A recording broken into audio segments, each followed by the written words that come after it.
Hello and welcome. Today we got another wonderful guest. So, would you please, Justin, talk a bit on your channel and how everything goes? How did you get into the world of MMA and so on?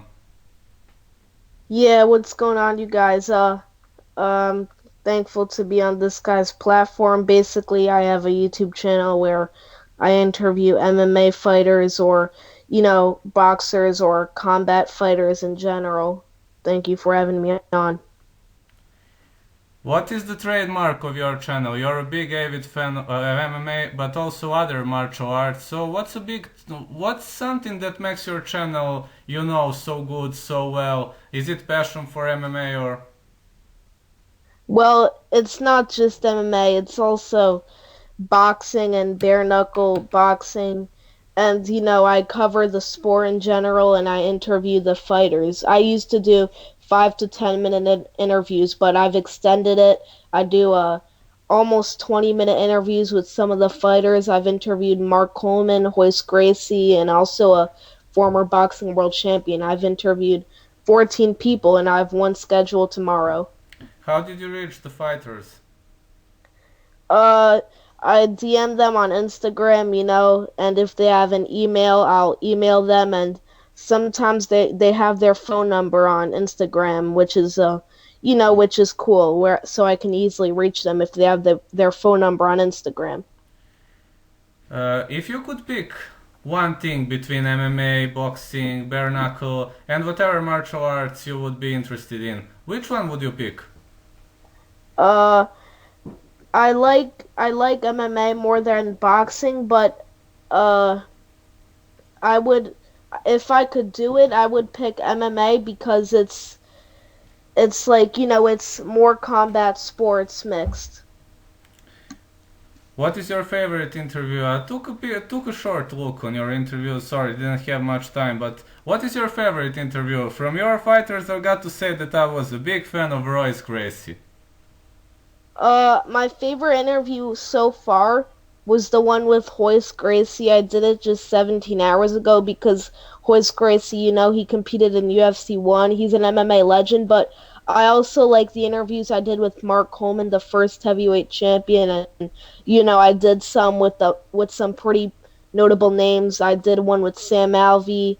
I did also one with Matt Brown, and I have interviewed some world championship level boxers, so that's kind of cool. Alright, I'm not much into boxing, so you know this better than me. I just want to ask you one thing about Matt Brown. Why did you say I don't want to make you angry in that interview? MMA fighters got used to some things like that. Oh, because I said, wait, when did I say that? Maybe I said it when I didn't want to make you angry because I think I asked them the question, why take a 2-year layoff when you Yes, did that yes, yes, yes, destruction of. yes. Yeah, I asked them that, but I think fighters, they get like easily emotional. I've just seen a couple interviews where, interviewers like Ariel Helwani, they'll ask him simple questions and it rubs them the wrong way. So when I ask controversial questions like that, I say not no offense or like I don't mean to make you angry, but then I ask the question. That's basically the same with my channel. I always via Twitter or Facebook or any other page, I many times send it to fighters and I ask, does this maybe insult you? Is this offensive? Is this offensive? I can't understand the people that trash fighters. I mean, fighters are gods for me. They're the best thing in the world. I mean, how can you trash a guy who literally puts his life at stake every single time? I mean, I just don't get that people. So yeah, I support you about that. Absolutely. Yeah. About Matt Brown. Sorry. About Jason Knight. Tell me, what do you think of his bare knuckle performance? But not of his bare knuckle performance from the technical question, from the technical art, but his bare knuckle performance when it comes to bravery, when it comes to going forward, rushing. Muay Thai mentality, Muay Thai style. Do you know what I'm asking you? Yeah, so his performance, in the first he's had two fights and they've both been main events against Artem Lobov.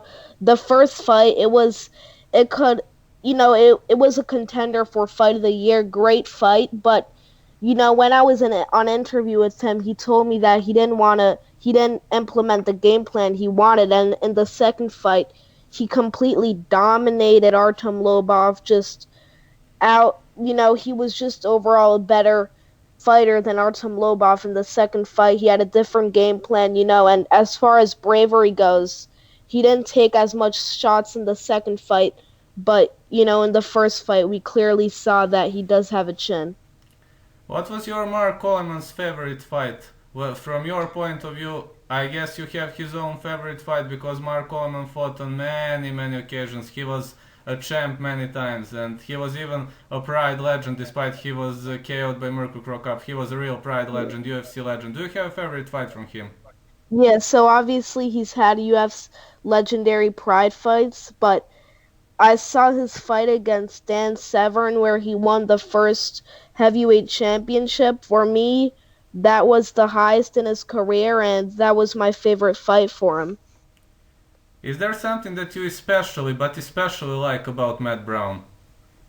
Uh, I mean, especially not really. I mean, uh, like the dude's, he's chill. He got me in contact with Matt Brown, and he gave me the number of Matt Kerr. If you don't know, he has a movie that's about to come out that's played by Dwayne the Rock Johnson. But I have to watch this documentary before I interview Mark Kerr if I can interview him. But yeah, Matt Brown, he's a very good wrestler, and he's a chill dude. So.